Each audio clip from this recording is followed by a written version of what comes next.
Hello and welcome to this Grattan Institute webinar. My name is Amy Hayward. I'm the Deputy Program Director of Grattan's education team.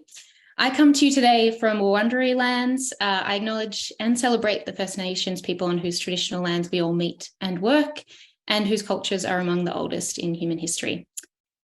This conversation today is about implementing a whole school curriculum approach, and it follows on from a series of 2 reports that Grattan has recently released. I am really pleased to talk about what this looks like in practice with my 2 special guests, Adam Bright and Brad Nguyen from Docklands Primary School. A little bit about both of them. Docklands is a newly established school in central Melbourne. Adam is the foundation principal and opened the doors in 2021. And Brad is a learning specialist and year 2 teacher at Docklands and leads the design and management of their knowledge-rich curriculum, which we'll get to talk about in a little bit more detail in a moment. But thank you both for being here and being so generous in sharing your work with us. Thanks for having us. Now, a little bit about the structure of this conversation. We've got 45 minutes and we've got 3 things that we want to do. The first is I'll do a little bit of scene setting. Why is Grattan here and what's the research we've done? Then we'll jump into a conversation with both of you about exactly what this looks like at Docklands. Looking forward to seeing some of the curriculum planning that you guys do.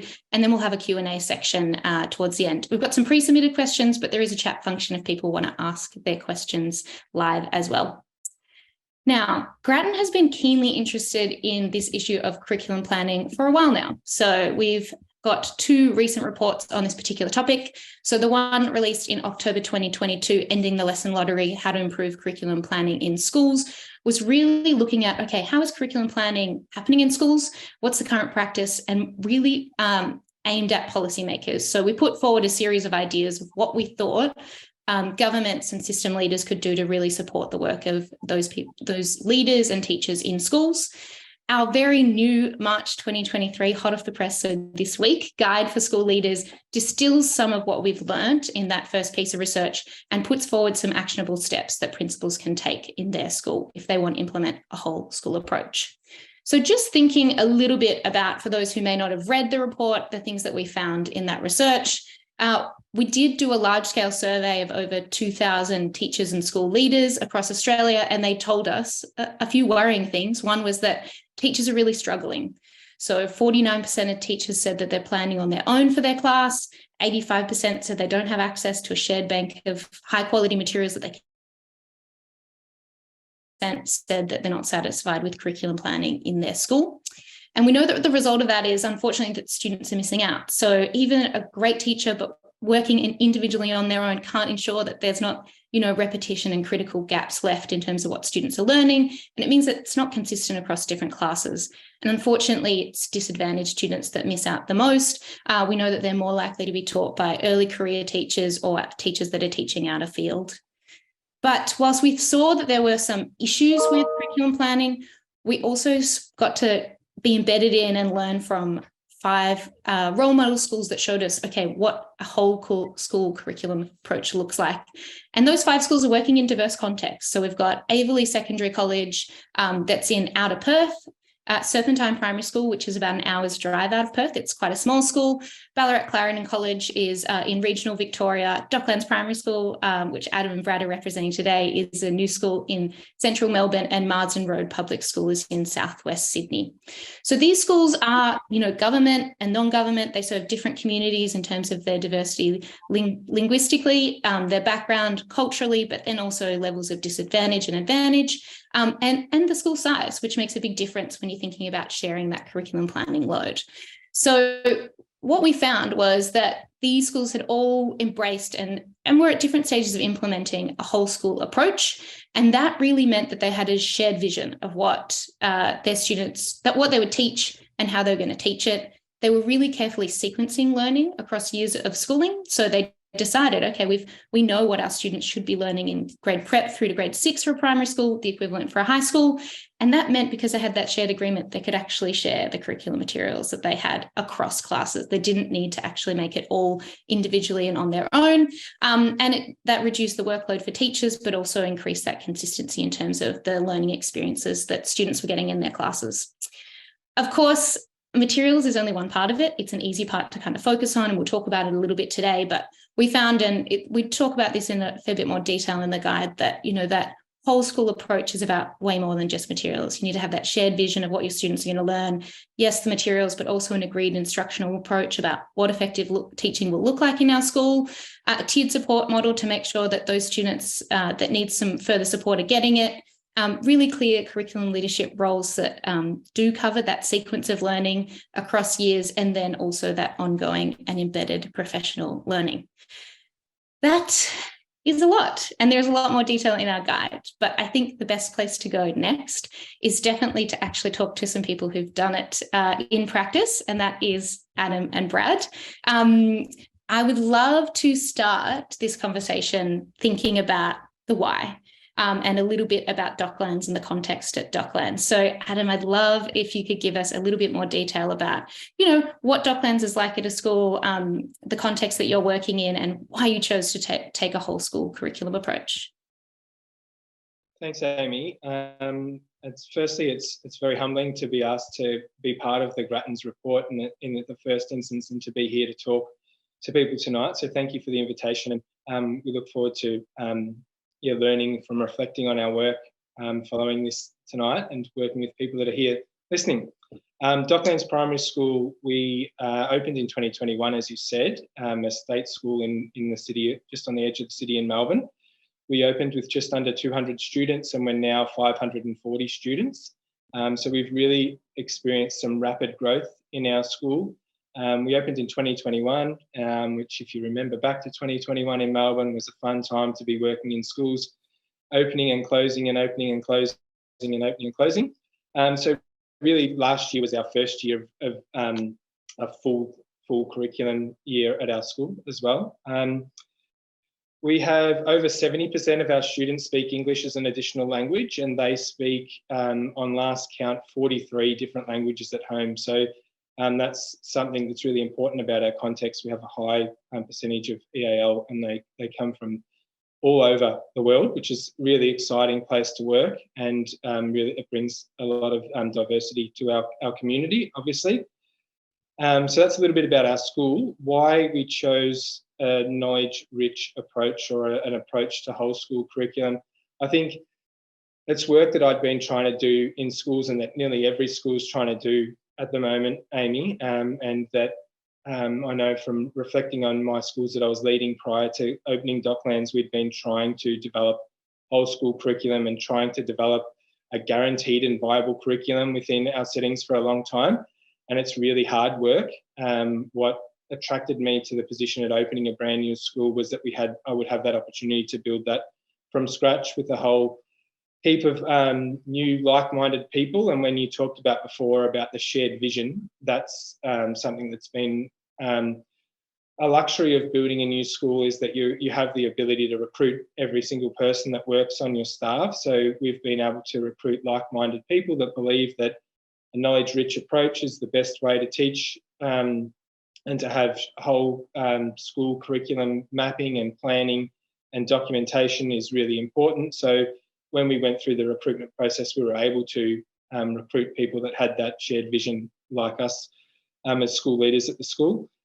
And then further to that, I suppose, why a knowledge-rich approach? I suppose when I started employing our next layer of leaders, which is Brad that are here today, and Amina McLean and Bron Jones and Louise, the assistant principal that works with us here, we started really reflecting on the work that we'd been doing in our previous settings, and saying that a knowledge-rich approach is the best bet that we have in supporting kids, especially kids that come to Australia with English as an additional language, to really support their knowledge in general, but that has such a great tie to and relationship with reading comprehension, that we knew that if we were able to deliver this work in a knowledge-rich curriculum, that it would have such an impact on their reading and their literacy outcomes as well.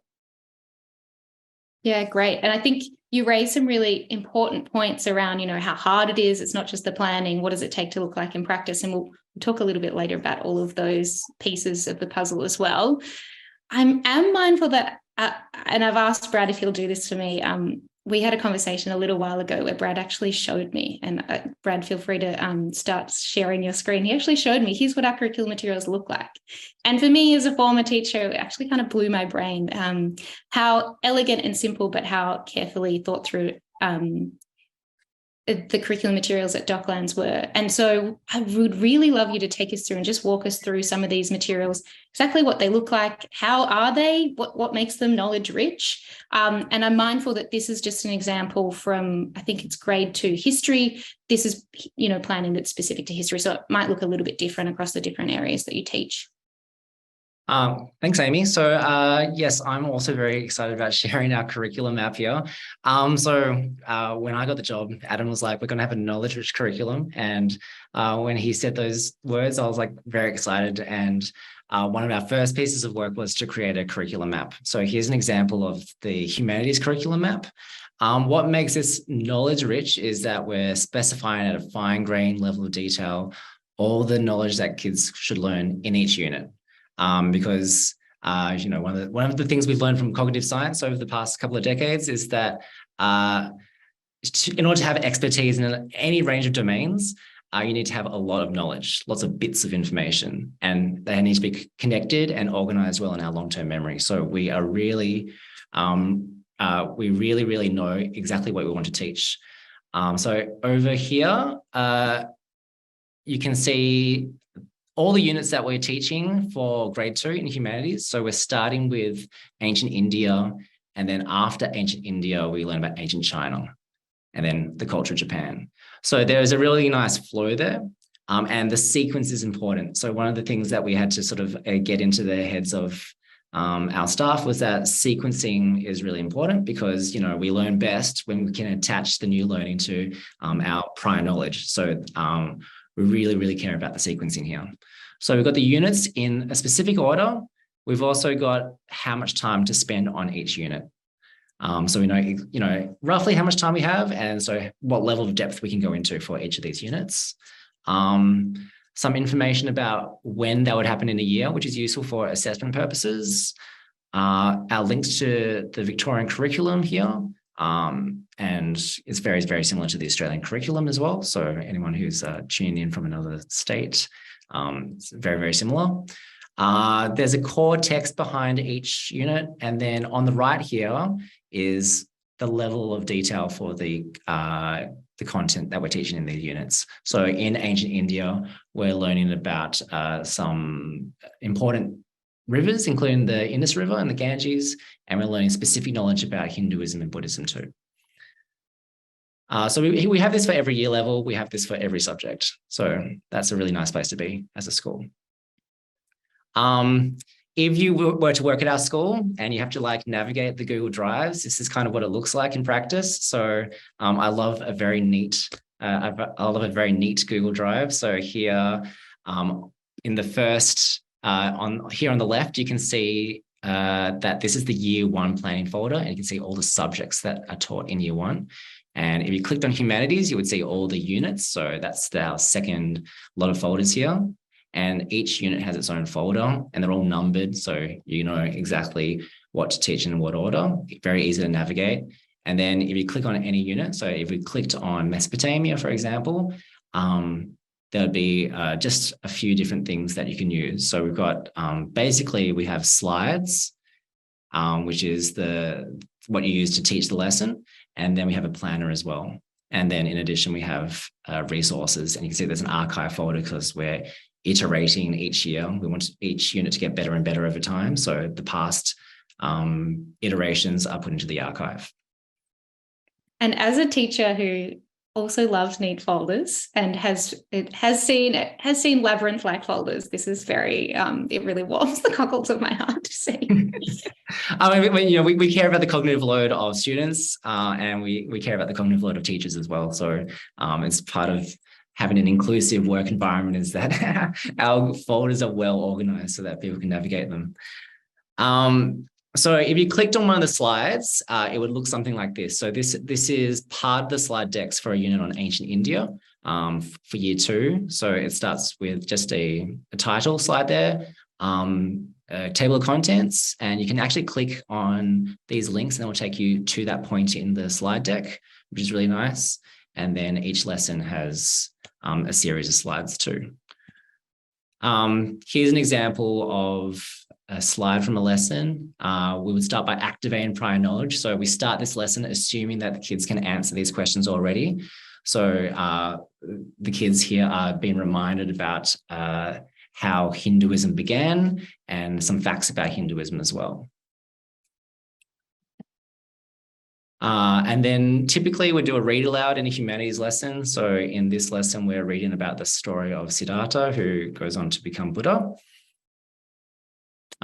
In the top right corner, you can see there's a little yellow icon there, and we call that a check for understanding icon. So at each point in the lesson, we're trying to see whether kids are understanding the content, and we do that through a variety of different ways. So this icon is telling us that we want kids to turn and talk about some of these questions that we have in the top right corner.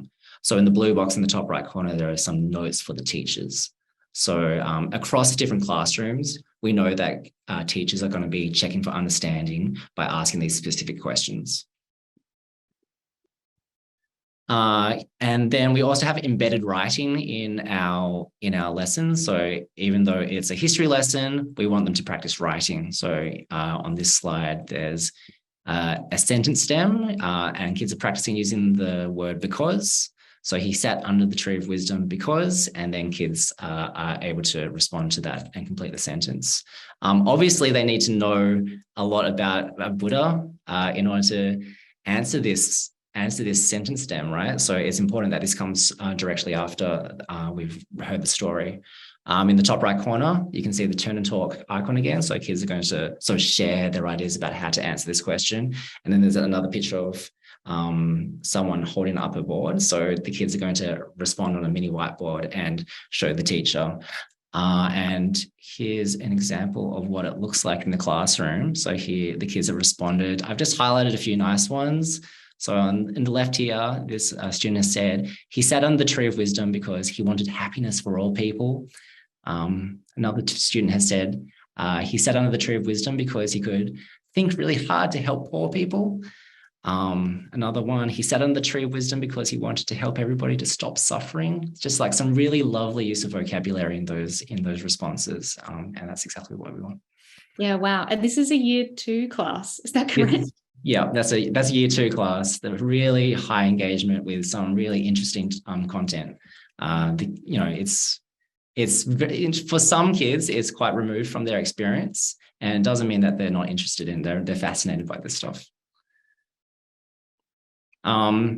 Here's just further information about Buddha, and then you can see that some of the words have been bolded because we want kids to learn specific vocabulary. So we learned about the word wisdom, and we learned about the word enlightened. And that's all I have to share here. Thank you so much. They are, can I just say, seeing those particular materials and actually seeing what they look like and how that flows from here's a big map, here's what the unit plan looks like, here's what the actual resource, and here's what the student learning looks like. That whole journey through, we don't often get to see all of those bits connected. So thank you so very much for showing us that. It begs the question, like, how did you make them? As in, what's the process for actually putting that together? I saw in your map, you were referring to core knowledge. There was some Australian geographic, but I'm sitting there and I'm a teacher. I'm like, I would love to use those resources, but how'd you actually get them?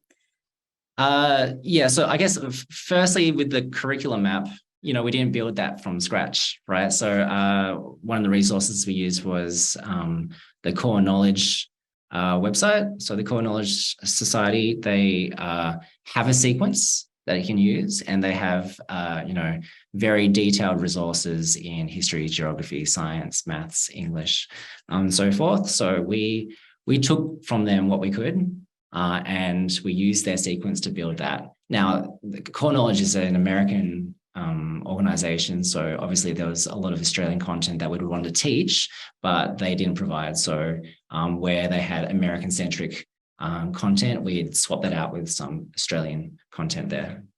And would it be for like your group of teachers, say the year 2 teachers, like there's maybe 2 teachers that are actually making the physical slide, which is an adaptation of that material. And I can see, you've brought in your instructional norms that you use at your school, and then they're shared amongst staff. Is that the process? Is that right? Yeah, that's right. So I guess we have one or two people that sort of need to oversee the whole curriculum across the whole school, because you need someone to have that sort of synoptic view of the whole thing, and how what they're learning in grade 1 relates to what they're learning in grade 2.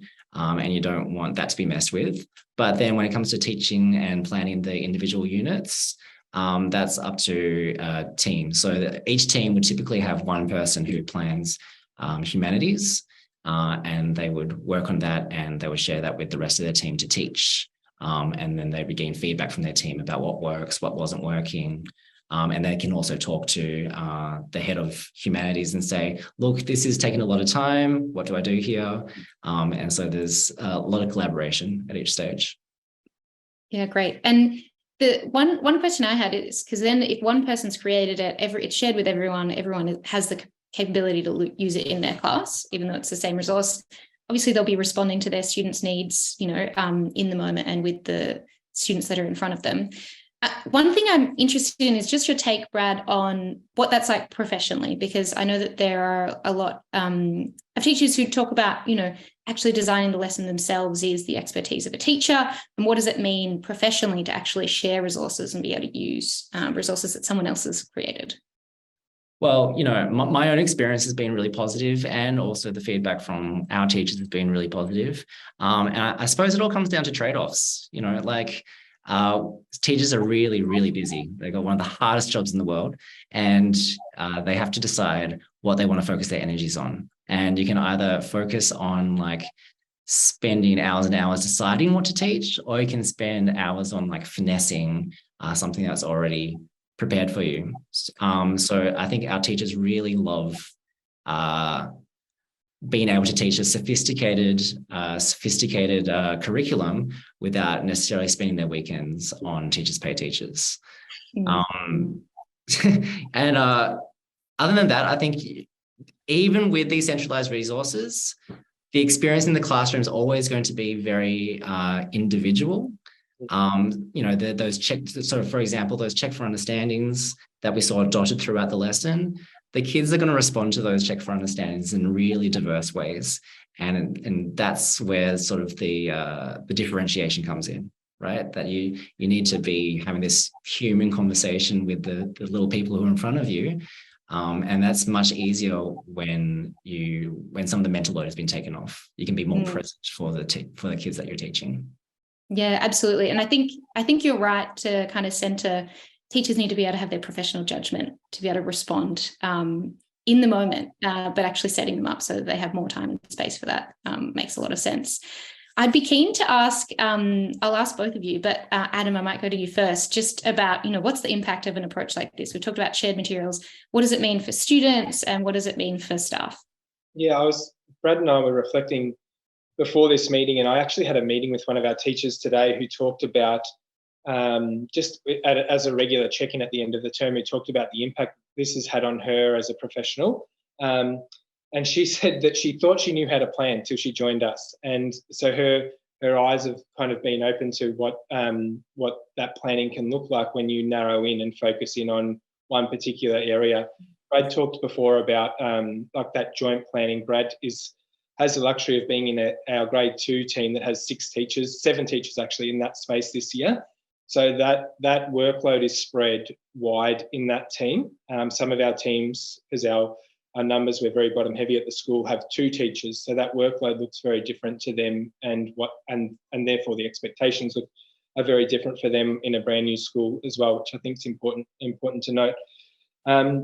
But for a staff, this staff member talked to me today about seeing the difference in her kids that she has this year and how articulate they are, how they're able to communicate and use the vocabulary that we're trying to teach them, and the knowledge. They're able to retain that knowledge so much better than in other approaches. And I know that this staff member come from a school that probably had an inquiry-based pedagogy, and she's found that part of a knowledge-rich curriculum is that we don't only specify what we want to teach, we actually teach that knowledge to be remembered, not just encountered. And we talk about that it's not just that you're going to have a taste of ancient India. We actually expect you to remember these things.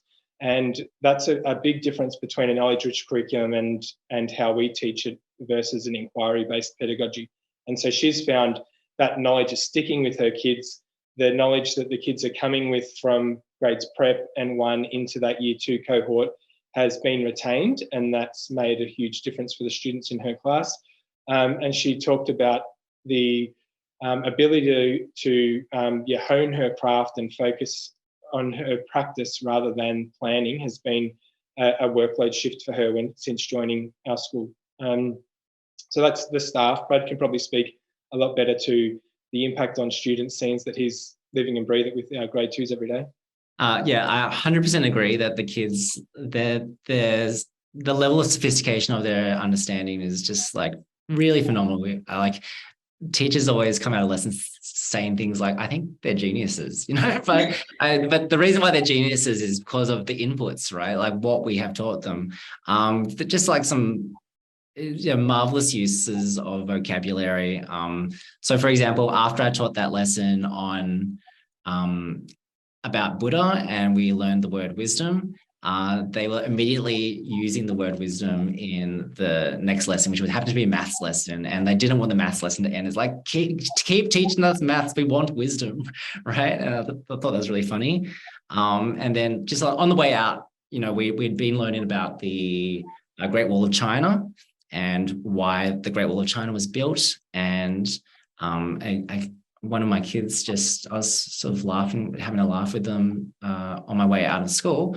And she said to me, they were acting out being on the Great Wall of China. And I was like, are you a Chinese soldier, are you? And she said, no, I'm a nomad. And then she said, if I was a nomad, I would be stealing all your farmland. I was like, thought that was hilarious. The fact that they can use that knowledge and apply it to their play, I thought that was really, really great. Those are some beautiful stories. Thank you so much for sharing. I do spy that somebody's asked a question about how you ensure knowledge is maintained and remembered, and just whether there's anything you can share while we're already talking about knowledge and equipping kids with knowledge and strong vocab. Yeah, 2 things. The first is that we don't want to teach disconnected facts, right? So each lesson is like giving a story or the story of the Great Wall of China, rather than teaching individual facts about China, right? It's been said that, stories are cognitively, psychologically privileged, that it's easier to remember stories. So when we're giving kids all this information, we're sort of like containing it within a story. So that's one thing. And then also the importance of returning to things that you've learned and retrieval practice.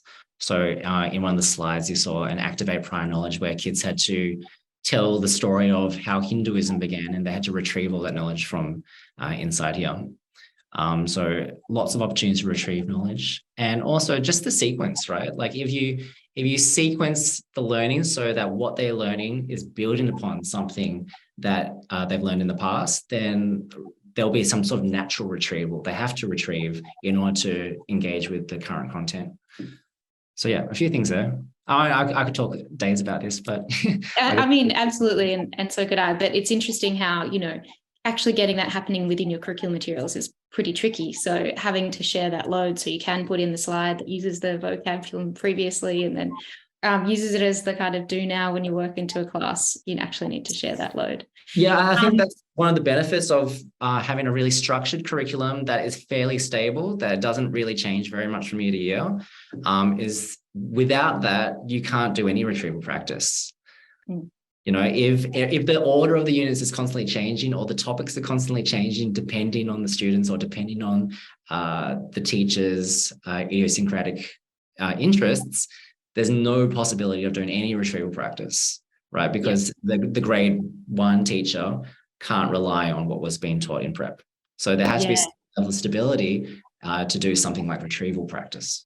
Yeah, absolutely. And Brad, I think you've answered someone's question that they had in the Q&A about how stable you have the units. It sounds like they're pretty set. I wanted to also talk Sorry, you go, Adam. Another piece that we're working on at the moment is around assessment too, and even assessment of our history and geography and science units that we're trying to, I suppose, get a better gauge on how effective our teaching in those units has been and what's sticking with the kids at the end of unit and end of semester as well. So that's a piece of work that we're still grappling with at the moment.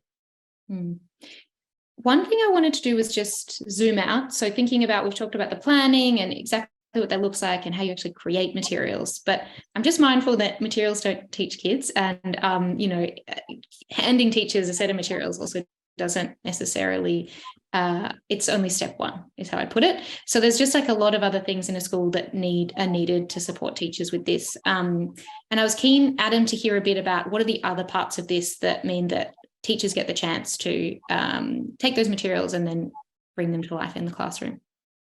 Yeah, I suppose it comes with a level of clarity first around what materials that you're going to use. And I mentioned our leaders before. We had lengthy discussions when we opened the school around what's our synthetic phonics program going to be, or and then into the next year, what's our maths program going to be, and what resources are we really going to rely and align ourselves to. And so that was a heavy piece of work initially, to look at the different options that are out there and say that we think this is best fit for our school and for the kids that go to our school. So that was the initial piece of work. The staffing piece for us is a huge piece, to have the different leaders that work within the curriculum areas. So how we've structured our school is that this year we have a head of English and a learning specialist that work hand in hand and work really closely to develop curriculum, to oversee instruction in our school and to provide coaching as well. And we have the same model in maths. So we had a head of maths and Brad's a learning specialist in maths. So they work really closely together as well. Then we have an instructional coach that looks at pedagogy across our school. And then we also have, that Brad mentioned before, a head of humanities and science. So, and this is the first primary school that I've worked in where I've had that leadership role. And Brad talked about before the importance of that coherent curriculum across prep to 6. And that's been a challenge for us in our first years, because I've been having Brad and Amina do that work around humanities and science while trying to lead their domains as well. So that's freed up some space, and we've been able to budget for having that leadership position within our school. That's meant that we have that oversight across the curriculum. But then Dan, that's doing this work, is also getting into lessons and slides and providing feedback on slide design and so on. So that the leadership, I suppose, that middle level leadership is crucial to making sure that this works, and the instructional coaching that goes alongside that. So making sure that those leaders have enough release time to be able to work with teachers that are trying to hone their craft. That's crucial as well. Another piece is our instructional coaching model as well. So that consistent model. So when a teacher within our school is getting coached by Brad in maths or Jack in English, they're going to go through a series of steps that are going to be consistent. Even though Brad will coach slightly different to Jack, there's a consistent process that our teachers know and understand that when they're moving into that coaching cycle that they're going to work through. I'd say they're some of our key pillars. The other is every Monday night we have professional learning at our school, and that's privileged, and it happens every week, and that's set from the observations that we're doing, the kind of organic observations that we're doing when walking through the school, from our formal learning walks, from our work with our instructional coaches. We really map out that professional learning for the term and make sure that that is really actionable, and that the teachers walk away from that session and they can go into their classroom tomorrow or into a planning session tomorrow and implement what we're talking about. And we're really proud of the work that we do in that space. And I can imagine with the professional learning, when you have so much commonality around, we already have our instructional playbook that feeds through to, like, on our slides, we know we have similar ways for how we might check for understanding. We all use mini whiteboards, and we know the content, we're teaching the same content. Actually, those professional discussions are like almost hypercharged. I mean, Brad, I can see you nodding, in terms of you have enough commonality that you can really hone in on some of the nitty-gritty of practice. Brad, looks like you might have a comment on that one. Yeah, 100%. Like we have a playbook, which, we have certain sort of instructional moves that we have a common name for, so like everyone in our school knows what cold call is. And if you don't know, it means to sort of call in a non-volunteer when you're asking questions. And then once you know what it is, there's still problems like how do I do this correctly in my classroom? What tone am I going for? Who am I asking? So once you have something common, then people work together to try and figure out how to do that best. And one of the things in our curriculum is writing stories through a program called Story Champs. The teacher generally tells the story to the kids retell the story, and then they write the story in their own words. But there are so many bits to doing that and so many problems to solve that the teachers have to talk to each other, and they don't just talk within their team, they're talking across different year levels because they're doing very similar things. So yeah, there's just been every single day, so many great professional conversations because everyone's working on the same problems. I'm looking at the chat and I can see there's some questions that are similar to a pre-submitted question that we had, where you could see there are a few principals thinking, or school leaders thinking, how would I do this in my school? And so, Adam, it'd be great to get your take on just, I know new school is quite a particular context. It's different to if you're making change happen in an established school. And we do have 3 schools in our guide that we profile that are established ones. I could talk a bit to that.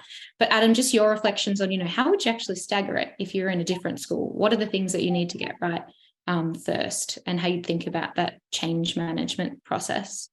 Yeah, I think I think being at Docklands is a unique opportunity, and what attracted me to the position is that you do have that opportunity to start from scratch. I know in previous settings we've tried to stagger it. So I know in one of my previous schools we tried to build this from prep up and build it up through a cohort of kids that were going to roll through our school. So we introduced a synthetic phonics program in prep in one particular in that cohort in English, and then we were going to build that program up.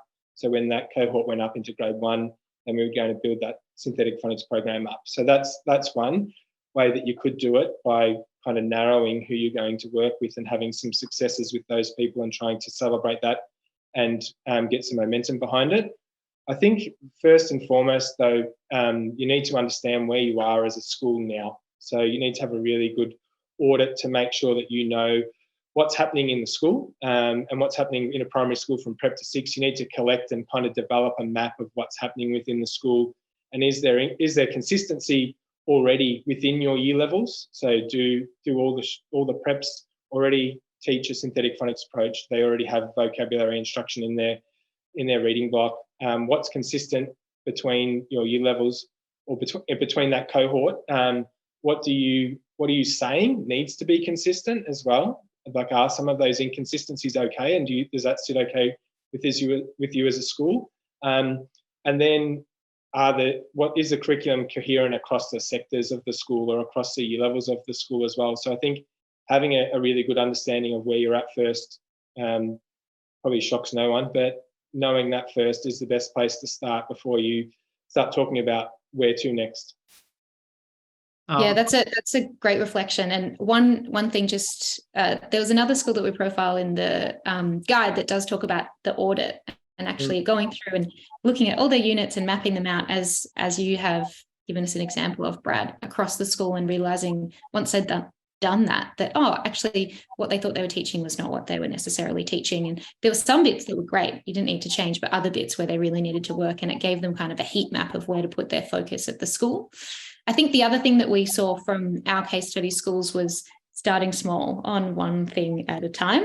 There's only so much kind of change people can take at once. So just if you can think about one thing, for example, at Serpentine Primary School, they looked specifically at spelling first. They thought that was an easy win. They had some materials that they could draw upon that were highly sequenced. And then they worked to change up their classes into ability groupings and make that easier in terms of instruction. But Brad, I cut you off. It sounded like you were going to say something too.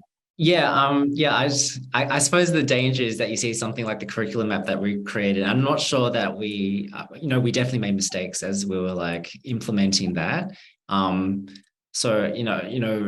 It was probably overly ambitious, right? That, a grade 6 student who has not had this approach to teaching and learning would suddenly be learning about the Renaissance without all the background knowledge they would need that was built over the past 5 years, right?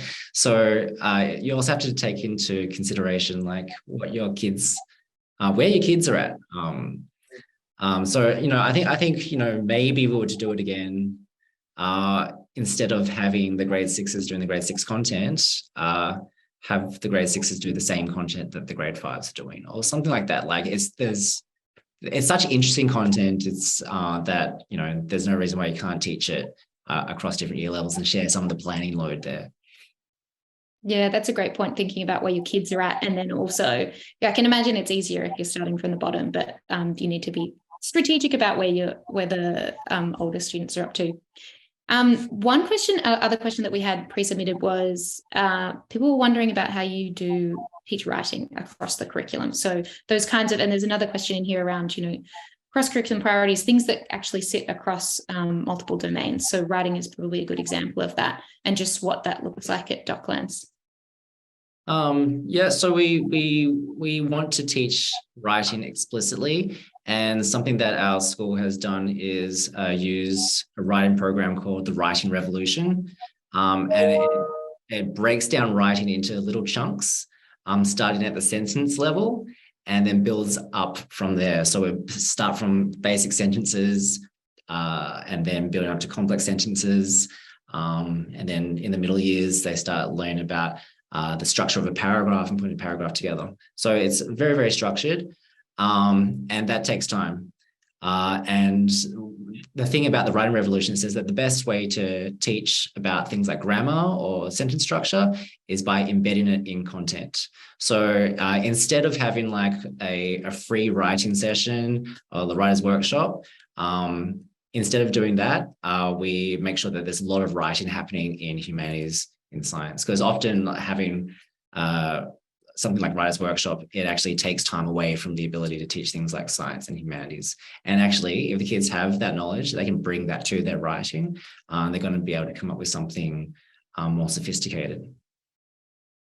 Yeah, that makes sense. And so it's something that sits across all of these different domains. And once you know a topic well, like that example you gave, Brad, talking about the story of Buddha, you can actually then write about it, but in smaller chunks. So it builds up over time.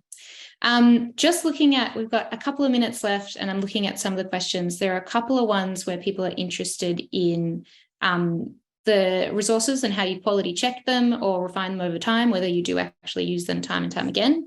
Maybe Adam, do you want to talk to that one? I suppose we've been blessed to have great school leaders that have Amina has forgotten more about English teaching and learning than I'll ever know. So for her to go through and scrutinise the programs that are available and say from her professional expertise that she thinks for us at our school we use Sounds Right as a program, and Spelling Mastery and that these are the programs that we're going to use. This is what the evidence suggests. That's the work that we've done through our middle leaders, that they've scrutinised the research that sits behind those programs and said that we think that this is our best bet, and we'll then invest into that. Before you asked the question, Amy, about I suppose that what sits behind the school structures, also it is that access from the PD at the source as well. So all our teachers will go and do Sounds Right training. All our teachers will do the Writing Revolution training, because we see that as so important to our work, and they do that from the source rather than getting a watered down version as well. So that I just thought of that, making sure I highlight that one as well, that we think that's really important from a leadership to invest into that training from the source, rather than what can sometimes be a very watered down when someone went to the course 4 years ago and then they taught this person and this person and this person. Yeah. So there's that explicit training at the start for some of the materials that you use that are externally developed, as well as that professional learning that goes on, week after week, teachers collaborating and working together.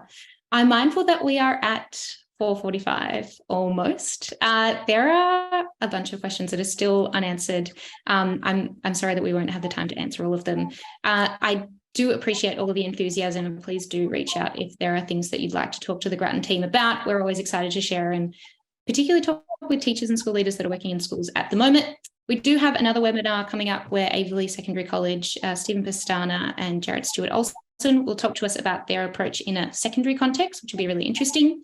But I do want to say a huge thank you to Adam and Brad. You are so generous in sharing your work and being willing to just let other people know how you're approaching particular problems. I know you said it's just one way of looking at it, but we really appreciate getting to see the nitty-gritty of it.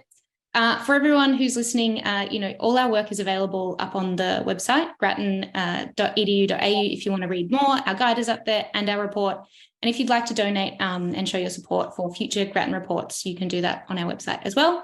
I will wrap it up there and let everyone get back to their day. But thank you so much for joining us. Have a good rest of your day.